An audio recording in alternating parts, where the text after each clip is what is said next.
Hello everyone, कैसे हैं आप सब।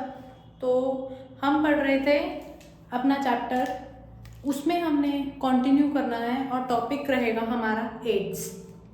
हमने एड्स के बारे में पढ़ना है कि बेसिकली ये प्रॉब्लम क्या है, कैसे होती है और किस किस चीज़ से होती है और क्या क्या फैक्टर्स हैं जिनको हमने ध्यान में रखना है ताकि इससे हम बच सकें, क्योंकि इसका सिर्फ प्रिवेंशन है, इसका टिल डेट कोई भी क्योर नहीं बना। तो लेट्स बिगिन। एड्स। अब एड्स क्या है, इसकी फुल फॉर्म है एक्वायर्ड इम्यूनो डेफिशिएंसी सिंड्रोम। ठीक है। अब एक्वायर्ड, इसका मतलब समझ लेते हैं पहले हम। एक्वायर्ड का मतलब क्या है कि हमने इसको आफ्टर बर्थ एक्वायर किया है, मतलब ये हमारे अंदर बाय बर्थ प्रेजेंट नहीं था। ठीक है।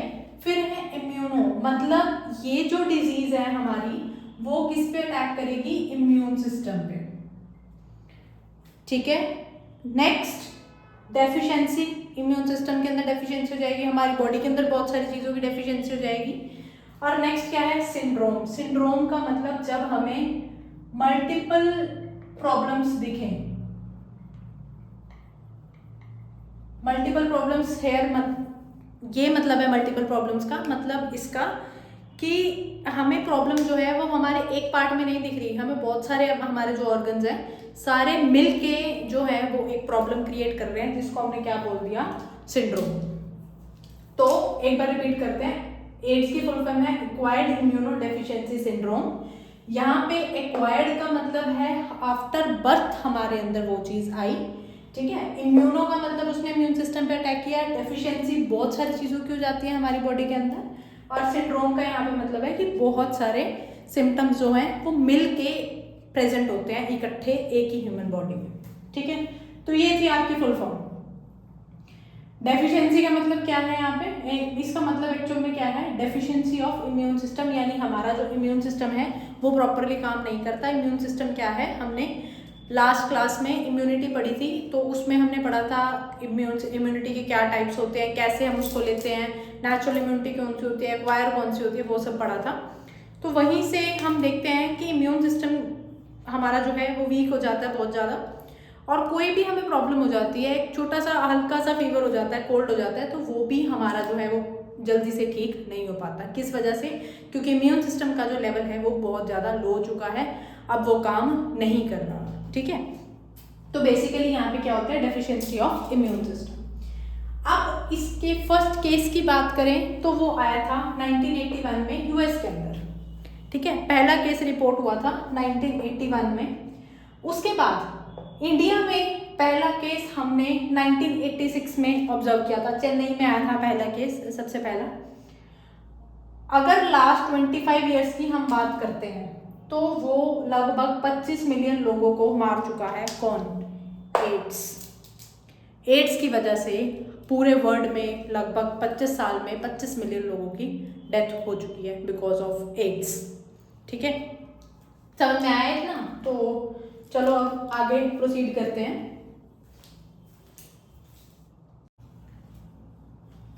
तो अब हमने देखना है कि जो HIV है ये कॉज कैसे होता है, कौन इसको कॉज करता है। बेसिकली ये एक वायरल डिजीज़ है, वायरस इसको कॉज करती है, और वो वायरस कौन सी है, HIV। फुल फॉर्म क्या है इसकी, ह्यूमन इम्यूनो डेफिशिएंसी वायरस। ठीक है।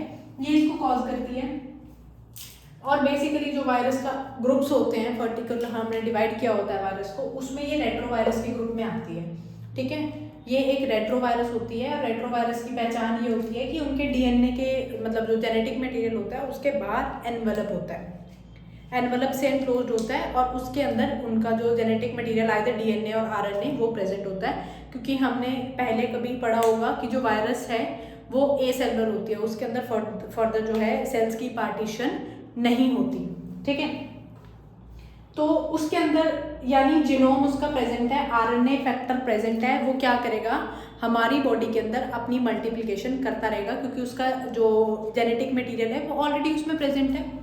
तो इसका कॉजेटिव एजेंट क्या होगा, HIV। बच्चों ये फुल फॉर्म ध्यान से याद कर लेना, पेपर में MCQ में भी आपसे पूछ सकते हैं। एड्स की फुल फॉर्म क्या है और HIV की फुल फॉर्म क्या है, या फिर जब प्रैक्टिकल होता है आपका तो उसमें आपने बाय चांस इस टॉपिक पे प्रोजेक्ट बनाया है अपना, तो उसमें भी फुल फॉर्म पूछ ली जाती है आपसे कि एड्स की फुल फॉर्म क्या होती है और HIV की फुल फॉर्म क्या होती है, तो प्लीज़ इसे याद कर लेना। ठीक है, ये कौन से ग्रुप में आता है, 1 मार्क क्वेश्चन, रेट्रोवायरस के ग्रुप में आता है, और इसमें जो एनवेलप होता है, एनवेलप के अंदर हमारा जो RNA है वो एनक्लोज्ड होता है, keep it in mind. Next है इसका मोड ऑफ ट्रांसमिशन, ये ट्रांसमिट कैसे होता है एक पर्सन से दूसरे पर्सन में।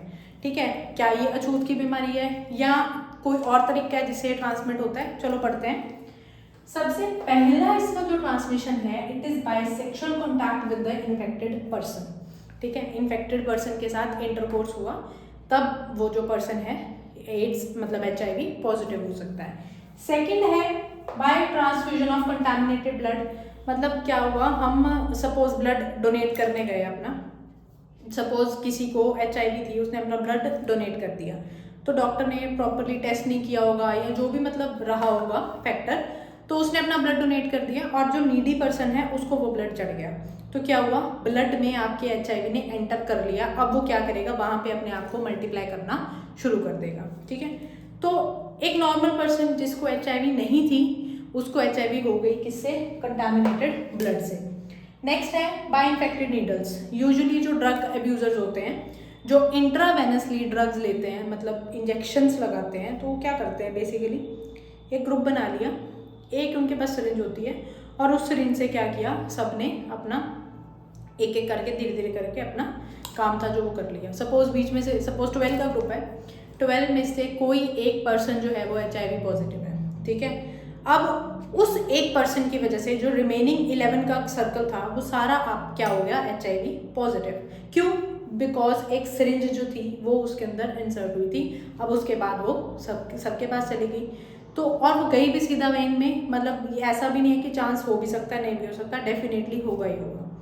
ठीक है, तो एक ये है। नेक्स्ट है थ्रू प्लेसेंटा, सपोज जो मदर है वो HIV पॉजिटिव है, ठीक है, तो प्लेसेंटा के थ्रू वो जो वायरस है वो ऑब्वियसली बेबी तक जाएगा।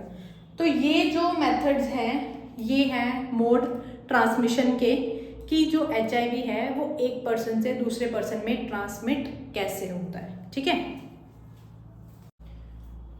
अब हमने देखना है कि मतलब कौन से लोग ऐसे हैं जो सबसे ज़्यादा प्रोन है HIV के, मतलब they are at higher risk, कि सबसे ज़्यादा उनको हो सकता है। अब देखते हैं कि वो कौन से हैं। जैसे कि हमने फैक्टर्स पढ़े कि इन फैक्टर्स से ये मोड है इसके ट्रांसमिशन की, तो उस हिसाब से हमने जो लोग हैं वो भी प्रोन होंगे। जैसे पहला है ड्रग अब्यूजर्स, वो भी इंट्रावेनसली जो ड्रग्स लेते हैं। ठीक है, इंट्रावेनसली जो ड्रग्स लेते हैं यानी इंजेक्शंस के थ्रू, वो जो है सबसे ज़्यादा प्रोन है, क्योंकि नशे में दिमाग जो है वो आपका ऐसा हो जाता है कि हमें कुछ और सूझता ही नहीं है सिवाय नशे के। ठीक है, तो ये जो है वो लोग जो है ज़्यादा प्रोन रहेंगे इस चीज़ के। नेक्स्ट है जिसके मल्टीपल सेक्सुअल पार्टनर्स होंगे, वो ज़्यादा प्रोन रहते हैं, क्योंकि हमें कोई भी इस चीज़ को डिस्क्लोज नहीं करता है कि आई एम HIV पॉजिटिव, जिसको भी होगी वो हमेशा वो बात छुपाई जाती है। ठीक है, क्योंकि ऐसा माना जाता है कि ये जो डिजीज़ है सबसे ज़्यादा सेक्सुअल कॉन्टैक्ट से होती है, ऐसा माना जाता है हमारी सोसाइटी के अंदर। नेक्स्ट है रिपीटेड ब्लड ट्रांसफ्यूजन, किसी को प्रॉब्लम है कि उसे ब्लड का ट्रांसफ्यूजन कराना ही है, 1 महीने बाद, 2 महीने बाद, 3 महीने बाद, तो उस पर्सन को भी है हाई रिस्क। क्यों है, क्योंकि पता नहीं होता कौन, कभी डॉक्टर ने प्रॉपर चेक किया है नहीं किया, आके किसी ने ब्लड दे दिया, तो मतलब रिस्क पे रहता है वो पर्सन, जिसको रेगुलर इंटरवल पे ब्लड चाहिए ही चाहिए। ठीक है, नेक्स्ट है अगर मदर HIV पॉजिटिव है तो ऑब्वियसली जो बेबी होगा उसको भी चांसेस हैं, चांसेस क्या, फॉर श्योर वो भी HIV पॉजिटिव होगा, क्योंकि प्लेसेंटा के थ्रू अगर न्यूट्रिएंट्स आ रहे हैं तो वो वायरल इन्फेक्शन जो उसके बॉडी, मदर की बॉडी के अंदर प्रेजेंट है वो भी आएगा ही आएगा। ठीक है ना, अब ये इन चीज़ों से, ये 4 चीज़ों से हम क्या कंक्लूड करते हैं, हम ये कंक्लूड करते हैं कि ये जो डिजीज़ है, keep it in your minds, और अपने आसपास के लोगों को एजुकेट कर दो, अवेयर कर दो कि ये फिजिकल टच से जो डिजीज़ है वो स्प्रेड नहीं होती। किसी को एड्स है, उसने मुझे टच कर दिया, मुझे एड्स नहीं होगा।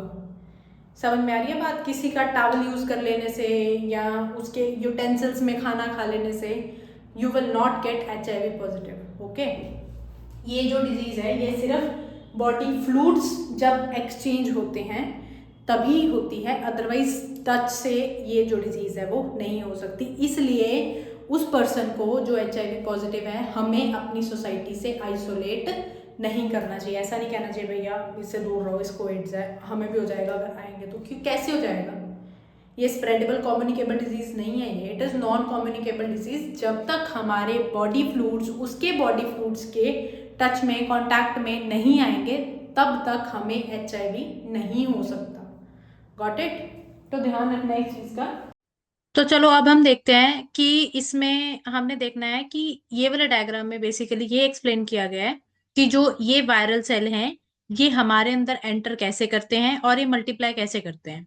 ठीक है, तो अब जैसे कि हमने कल डिस्कस किया था कि ये क्या है, एक रेट्रोवायरस की कैटेगरी है। ठीक है, तो इसने क्या किया, ये जो रेट्रोवायरस है, ये जो अंदर है ये देखिए ये वायरस है और ये जो बाहर है ये एनवलप है इसका। ठीक है, अब ये क्या किया, इसने अपने आप को इसने मल्टीप्लाई किया। मल्टीप्लाई कैसे किया, ये जो इसका आरएनए है, इसका जो जेनेटिक मटेरियल है, ये इसको जो होस्ट सेल है यानी जो ह्यूमन सेल है उसके अंदर ये इंसर्ट कर देगा। ठीक है, अब इंसर्ट कैसे करेगा, ये जो वायरल डीएनए बना है ये कैसे बना है, रिवर्स ट्रांसक्रिप्टेज एक एंजाइम होता है जिससे जो आरएनए है वो डीएनए में इजीली कन्वर्ट हो जाता है। इस एंजाइम की प्रेजेंस में ये जो आरएनए था, वायरल आरएनए था, ये किस में आ गया, in the form of DNA.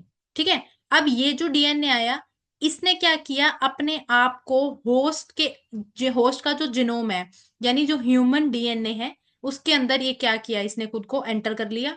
अब यहाँ पे जैसे जैसे डीएनए की मल्टीप्लिकेशन होगी वैसे वैसे क्या होगा, ये जो वायरल हमारा डीएनए है, जेनेटिक मटेरियल है, ये भी साथ साथ मल्टीप्लाई होने लग जाएगा। ठीक है, तो जितना ये हमारा डीएनए बढ़ेगा उतना ही ये बढ़ेगा। तो जब यहां से वो दोबारा से बाहर निकलेगा, मतलब डीएनए से फिर दोबारा से वो आरएनए की फॉर्म में आ गया, इन्फेक्टेड ही है, जहां से इसने एंटर किया था डीएनए की फॉर्म में और डीएनए के साथ जाके इसने कोलैबोरेट कर लिया, वहां से इसने क्या किया, आरएनए बन गया। आरएनए बनने के बाद ये क्या करेगा, जो न्यू वायरल सेल्स होंगे उसको ये प्रोड्यूस कर लेगा। ठीक है, ताकि नए सेल्स जो हैं वो आ जाएं और उससे हम ये वाला जो प्रोसीजर है वो मल्टीपल टाइम्स रिपीट कर सकें। इसीलिए जो उसका इफेक्ट होगा वो हमें दिखेगा और ये प्रोसीजर इसी वजह से हम देखते हैं कि थोड़ा सा स्लो होता है। और इसके जो इफेक्ट्स हैं हमने देखा था, इसका जो इंक्यूबेशन पीरियड है बेसिकली वो 5 to 10 years का होता है। वो इसी वजह से होता है क्योंकि ये जो प्रोसेस है ये क्वाइट स्लो प्रोसेस होता है और जब बहुत सारे सेल्स मिलके अटैक करते हैं तब हमें पता चलता है कि एक्चुअली हमारे इम्यून सिस्टम को कोई ना कोई प्रॉब्लम हो रही है। ठीक है, जैसे यहाँ पे ये देखिए, ये इसने एंटर किया, यहां से जैसे ही आया तो इसने क्या किया, मल्टीपल कॉपीज अपनी बना दी। अब ऐसे ये देखो ये 4 कॉपीज प्रोड्यूस हुई हैं। ठीक है, अब इन 4 कॉपीज में हर एक कॉपी ये क्या करेगी, अपना ये सारा वाला जो प्रोसीजर है इसको रिपीट करेगी। तो सोचो यहां से अगर 4 कॉपीज बन रही हैं, इन 4 से फर्दर मल्टीप्लिकेशन होगी, फिर फर्दर उनसे मल्टीप्लिकेशन होगी, तो उसके बाद हमें पता चलेगा कि हमारी बॉडी में कोई ना कोई दिक्कत है। तो ये जो सारा सिस्टम है ये कैसे कंट्रोल करता है रेट्रोवायरस, हमें ये एक्सप्लेन किया गया इस डायग्राम में। ठीक है, आई होप क्लियर हो गया होगा डायग्राम। तो बेसिकली जब वायरस जो है उसने एंटर कर लिया है हमारी बॉडी के अंदर और जब सिम्टम्स आ रहे हैं, इसका जो टाइम पीरियड है ये बेसिकली 5 से 10 साल के बीच में हो सकता है। ठीक है, यानी 5 to 10 years उसका इंक्यूबेशन पीरियड मान के चल सकते हैं हम कि 5 से 10 साल तक उसके जो सिम्टम्स हैं वो आ जाएंगे। मे बी उस वायरस ने 10 साल पहले आपके अंदर एंटर किया हो, बट हमें आज पता चल रहा है कि हमारे अंदर वायरस है। ठीक है, अब ये करती क्या है, ये जो सेल्स होते हैं, ये जैसे हमने उसमें पढ़ा, डायग्राम में पढ़ा, ये टी सेल्स पे हमारे जो टी लिम्फोसाइट्स होते हैं, हेल्पर टी सेल्स होते हैं, ये उसके ऊपर अपना अटैक करते हैं। ऐसे इसको लिखा जाता है, ऐसे ये इसको तरीका होता है लिखने का, या इसे हेल्पर टी सेल्स बोल लो, TH लिख दो, टी लिम्फोसाइट्स बोल दो। ठीक है, तो उन पे ये क्या करता है, अटैक करता है। और जब ये अटैक करता है उसके बाद क्या होता है, जो आपके TH हेल्पर सेल्स होते हैं, हेल्पर लिम्फोसाइट्स होते हैं, उनका नंबर जो होता है वो डिक्रीज हो जाता है। अब वो डिक्रीज हुआ यानी हमारे इम्यून सिस्टम में फर्क पड़ रहा है, वो काम नहीं करेगा प्रॉपरली, तो उसके बाद क्या होगा, पर्सन उस टाइम उसे फीवर होगा, डायरिया होगा या और बहुत सारी प्रॉब्लम, कोई भी प्रॉब्लम हो गई वो ठीक ही नहीं हो रही उसकी, क्योंकि इम्यून सिस्टम हमारा वीक हो गया। जब इम्यून सिस्टम वीक हो गया तो इसका मतलब क्या है, हमारी बॉडी जो है, हमारी बॉडी की फाइट करने की कैपेसिटी नहीं रही है, फाइट करने की कैपेसिटी नहीं है तो कोई डिजीज आएगी हम उसको ठीक ही नहीं कर पाएंगे। ठीक है, वेट लॉस बहुत ज़्यादा होता है। ऐसे जो लोग एड्स होते हैं ना, यूँ इतने पतले होते हैं हम लोग जिन्हें एड्स होती हैं, तो मतलब देख के हम जजमेंट कर सकते हैं कि हाँ ही और she may suffer from it, but that is not for sure. कईयों का वैसे ही वेट गेन नहीं होता, मे बी कोई और रीज़न भी हो सकता है, but this is also the major reason. ठीक है, उसके बाद डायग्नोसिस कैसे होता है इसका डायग्नोसिस होता है बाय इलिसा। इलिसा क्या होता है, टेस्ट होता है जिसकी फुल फॉर्म है एंजाइम लिंक्ड इम्यूनो सॉर्बेंट एसे। ठीक है, इसका जो डायग्नोसिस होता है, जैसे आपका ये है, कौन सी प्रॉब्लम होती है, ये फीवर होता है जब, ठीक है, आप लोग बताइए। चलिए, विडाल टेस्ट किसके लिए हम कराते हैं, पढ़ चुके हैं हम 11th क्लास में, तो विडाल टेस्ट हम किसके लिए कराते हैं, विडाल टेस्ट हम कराते हैं टाइफाइड को चेक करने के लिए। ठीक है, तो ऐसे ही इसको जब हम चेक करते हैं तो हमें इसके मतलब डायग्नोसिस करते हैं, हमें पता चलता है कि हाँ ये प्रॉब्लम है। तो डायग्नोसिस कौन सा टेस्ट से होती है, टेस्ट का नाम होता है इलिसा, यानी फुल फॉर्म याद कर लो बच्चों, 1 नंबर की आ सकती है पेपर में, एंजाइम लिंक्ड इम्यूनोसॉर्बेंट एसे। ठीक है, तो इससे हम क्या करते हैं, इसकी डायग्नोसिस करते हैं। अभी सिर्फ आपके लिए इतना इंपॉर्टेंट है, इससे ज़्यादा मत पढ़। मैं आपको बता रही थी स्टार्टिंग में, हमने जैसे बताया था प्रिवेंशन ऑफ एड्स, एड्स की सिर्फ प्रिवेंशन है, इसका कोई क्योर नहीं है, इसलिए बोला जाता है prevention is better than cure. इसका कोई भी क्योर टिल डेट नहीं बना, इसको हम सिर्फ प्रिवेंट कर सकते हैं।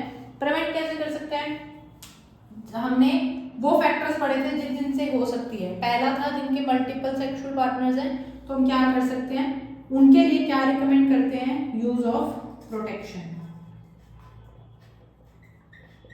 While intercourse. ठीक है, इंटरकोर्स के टाइम हम क्या करें, प्रोटेक्शन, प्रॉपर प्रोटेक्शन से यूज करें अगर हमें लगता है कि ऐसा हो सकता है।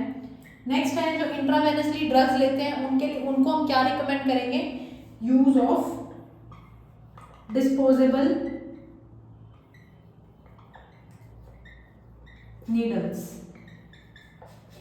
ठीक है, जो नीडल्स डिस्पोजेबल हैं एक के बाद एक हम वो यूज करें, और different, they should be different, अलग अलग होनी चाहिए, ये नहीं एक नीडल से सारे वो कर रहे हैं। मेन आपकी ये 2 फैक्टर्स हैं। और जब हमारा था ब्लड ट्रांसफ्यूजन वाला, तो जब हम ब्लड ले रहे हैं किसी का, तो उससे हम प्रॉपर अवेयर होने चाहिए कि ये जो ब्लड है इज इट प्योर, और जो डिजीजेस हैं वो इस ब्लड में एग्जिस्ट नहीं करती। तो ये सारी चीजें जब हम ध्यान में रखेंगे तब उसके बिहाफ पे हम क्या करेंगे, इसकी जो है वो प्रिवेंशन कर सकते हैं, क्योंकि इसका टिल डेट कोई भी क्योर नहीं बना। ठीक है, तो ये था आपका टॉपिक एड्स। आई होप ये पेपर में आएगा, जहाँ तक उम्मीद है, क्योंकि कोई ना कोई क्वेश्चन जरूर पूछा जाता है एड्स से। मे बी वो मैंने आपको जो डायग्राम बताया है वही डायग्राम आज बनाने के लिए, तो ये क्वेश्चन पेपर में आता होता है। आई होप आपको समझ में आ गया होगा। ठीक है, अगर कोई भी किसी भी टाइप का आपके माइंड में डाउट आ रहा है, क्लियर नहीं हुआ, तो प्लीज़ कमेंट बॉक्स में मेंशन कीजिए, I will clear your doubts. कोशिश करूंगी कि मैं क्लियर कर पाऊँ। ठीक है, होप सो आपको समझ में आ गया होगा। Okay, thank you for watching my video and subscribe our channel. Thank you, bye.